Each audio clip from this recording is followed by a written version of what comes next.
যখন ইউসুফ আলাইহিস সালামের চেহারার দিকে তাকাইলো, কখন জানে হাত কেটে গেছে, আঙ্গুল কেটে কেটে পড়ে গেছে।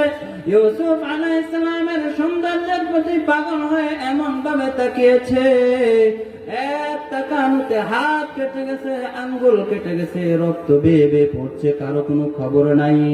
এবার যখন জুলাইখা বলল, সবাই হাতের দিকে তাকাও, হাতের দিকে তাকাইয়া দেখে কারো হাত কেটে গেছে, আঙ্গুল কেটে পড়ে গেছে, কিন্তু ইউসুফ আলাইহিস সালামের চেহারার দিকে তাকায়া আছে।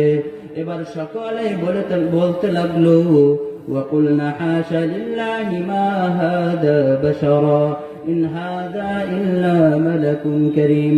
এটা তো কোনো সাধারণ মানুষ না, এটা মানুষ হতে পারে না, এটা হলো আল্লাহ তাআলার প্রেরিত সম্মানিত ফেরেশতা। কি বলেন, ফেরেশতা না মানুষ? এত সুন্দর চেহারা